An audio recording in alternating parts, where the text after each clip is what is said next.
السلام عليكم جميع الصديقات والأصدقاء. اليوم رجعت لكم بواحد الفيديو. كما تتشوفوا هاني صوبت الطاجين ديالي. اللي ما كنش غادي نتوقعوا غيطلع بهذا اللذة هكذا وزوين. تبعوا معايا الفيديو حتى الاخر مع بعض النصائح اللي غادي تفيدكم واللي غادي توقفوا عليها في بعض الأوقات ديالكم. تبعوا معايا المقادير وطريقة التحضير.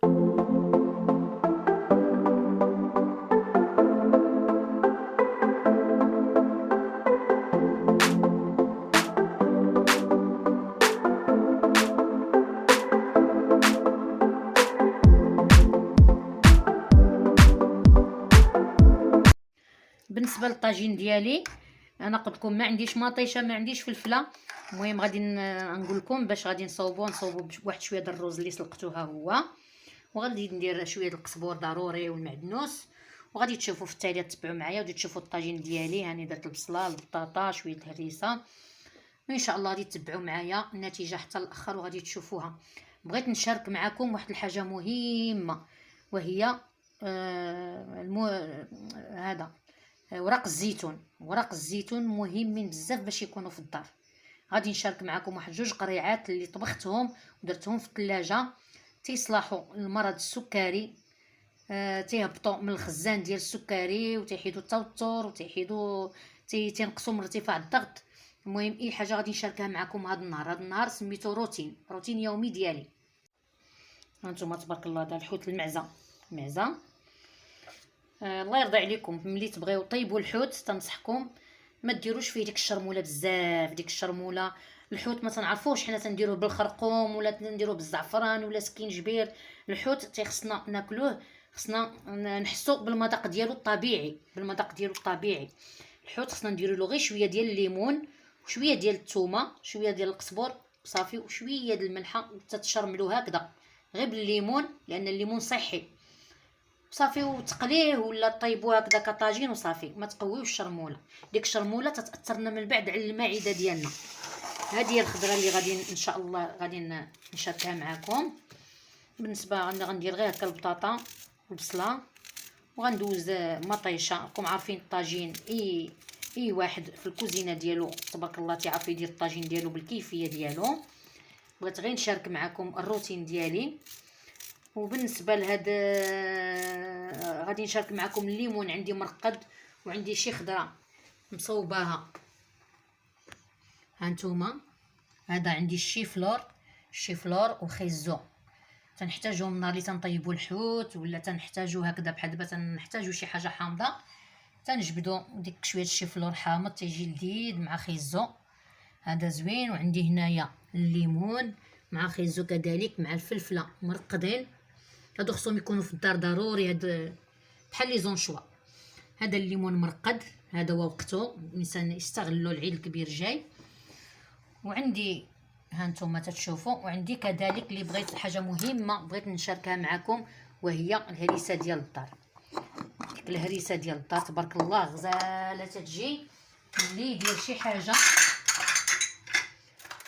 يحاول يدير الماكله ديال الدار ما يشريش الهريسه من الزنقه. هي تبارك الله هاي تنستغلوا ديك الفلفله الحمراء اللي تتباع مع المزيودات حمر وندير واحد الحاجه لوليداتنا مع الثومه تتجي غزاله تبارك الله. ها هي تتجي فنه ولذيذه وواحد الحاجه ديال الدار صحيه. دابا راني تنصوب في الطاجين ديالي. ها هو انا عاد تفكرت دابا قلت لكم راني ما عندي لا مطيشه لا حتى شي حاجه. انا في وسط السيمانه تناخذ ديك مطيشه اللي تتبقى في التالي بحال شويه طيبه تنضرب لها حكه وغسلها وتنديرها في كونجيلاتور تنطيبها. وانا عاد تفكرتها وغادي نمشي لها لان غادي تنفعني في هذا الطويجين هذا. ما عنديش انا دابا مطيشه طريه غادي تنفعني ان شاء الله بحول الله. ها هي كما تتشوفوا. ها هي كنديرها في كونجيلاتور. قطعتها ها هي ان شاء الله بحول الله غادي تذوب.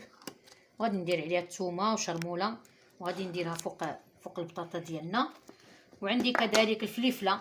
كانوا عندي واحد جوج فليفلات شاطولي وقطعتهم حتى هما مكعبات صغار حتى هما درتهم كونجولي وهما ان شاء الله حتى هما غادي ينفعوني حتى هما غادي ينفعوني في الطاجين. وهذا الطاجين ديالنا كامل صافي. دابا ما بقى خاصني حتى شي خير دابا الحمد لله باش نكمل الطويجين ديالي. ها هما الفليفله غادي تذوب وغادي ندير لها ثومه وغادي ندير لها القزبور وغادي ان شاء الله نزوق الطويجين ديالي وبصحتكم وراحتكم مسبقا. وهذا علاش نقول لكم بان المراه المغربيه خصها تنتبه ديما لهادشي، ما تخليش شي حاجه تضيع. ماشي تقول غير خلي هادشي نرميه حتى نمشي نتقدى ولا شي حاجه. وخصوصا المبتدئات خصهم يتعلموا هاد النقطه هادي. راه ضروري خص الركينه ديالنا تكون عامره باش حتى الا ما كاين شيء ما نعينوش نمشيو نتقداو تلقاو واحد الحاجه عندنا مخبعه تنقضيو بها. هذه غير كنصيحه تنوجهها لشي عيالات تنعطيهم، غير هي افكار تنساعدوا بعضياتنا، ناخذوا من عندكم وانتم تعطيونا وحنا نعطيوكم. ومبتدئات كذلك اللي بقات له شي حاجه يحاول يقطعها ويخبعها في الثلاجه يكونجوليها، راها تتعتقوا في شي ساعه ما تنكونوش عندنا حتى شي حاجه. بحال هاد الساعه هذه اللي قلت لكم ما عندي حتى شي حاجه، هاني لقيت الفليفله، هاني لقيت المهم المقادير ديال الطاجين ديالي كملات، اللهم لك الحمد. هانتوما ديال الشرموله ديالي درت القزبر والمعدنوس وديك شويه د الهريسه اللي شاركتها معكم مع ديك الفليفله شويه د مطيشه.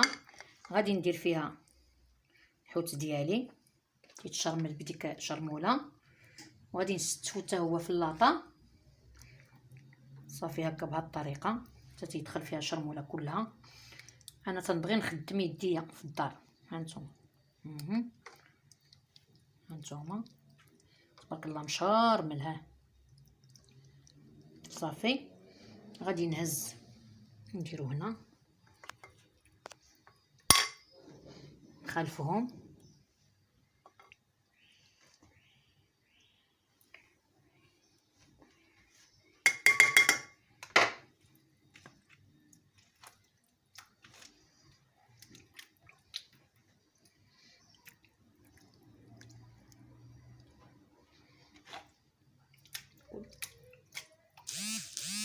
وديك الشطينات ها هما تنديرهم هكذا.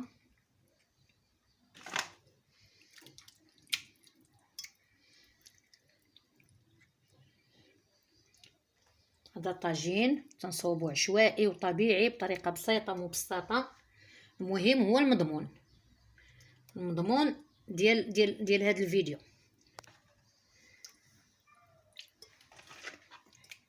صافي ديك الشرموله اللي تتبقى غادي نكبها تما ان شاء الله بحول الله. هانتوما هانتوما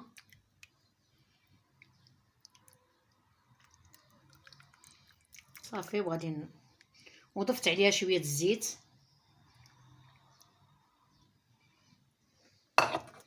تيبقى هذا هو الطاجين ديالي. ها هو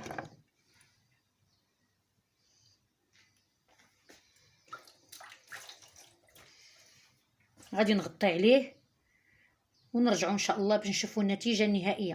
هانتوما بالنسبه للوريقات ديال الزيتون اللي بغيت نشارك معكم، ها هو تنقبطوا الوريقات ديال الزيتون.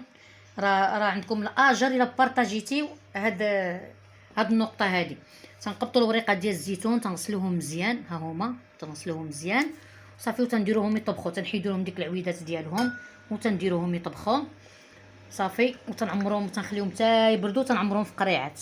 هادو مهمين ماشي غير المرض السكري، راه اي واحد فينا خصو ملي يجي ينعس يشرب ديك الكويس، راه زوين وفيه المذاق طبيعي وغزال. المهم هذا عندكم الاجر الى بارطاجيتيو. انا تبارك الله انا دايره منه جوج ديال القريعات. ها هما حطاهم في الثلاجه باش ما يضيعوا، لان الا حطيتهم على برا تجي تيخمر ديك المذاق ديال الزيتون تيخمر. وغادي نشارك معكم ان شاء الله البصاره جات غير في الطريق. هذه البصاره عندي هنايا مكونجليه، ها هي غنديرها حتى هي كشلاضه، نديرها في غطيرات مع الطاجين ديالي. ها هي البصاره. وعندكم هاد القريعات هادو ديال الحليب تبقاش ترميهم، هادو راه مهمين. القريعات ديال الحليب، القريعات ديال الحليب هادو ما تنرميهمش انا. هاد القريعات ديال الحليب مهمين تنخليهم تيصلحوا اما الماء واما العصير واما هذا تندير فيهم العصير. هذا عندي عصير ديال اللرنج، هذا ديال عصير ديال اللرنج، عرفتيني فاش يكون الوقت ديال اللرنج. ها هو تنعصر تبارك الله ما تيخطانيش. علاش؟ فاش تنشريو الدجاج تنغسل به اما الدجاج واما تنديرو كنكهه هكا في العصائر، لان مهم تيحيد الكرش، تيحيد السمنه. عصير ديال هذا عرفتي غزال، هذا خصو يكون عندكم في الثلاجه ديما، هذا اللرنج ماشي الليمون.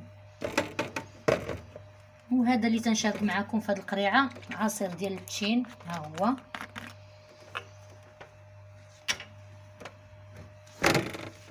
هو تبارك الله غزال. هانت تنقول لكم انا اللي مهم هو القريعات، هانتوما تبدلوا. مرحبا بكم، تنشكركم اللي تبع معايا هذا الفيديو حتى لهاد المرحله، يدير لايك ويدير اشتراك ويبارطاجي.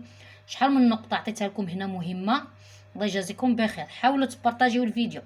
هذا هو الليمون ديالي، ها هو تبارك الله. راني فاش احتاجيتو ها هو تبارك الله غادي نديرو هنايا. فاش تيطيب تبارك الله تيجي لذيذ وتيجي غزال.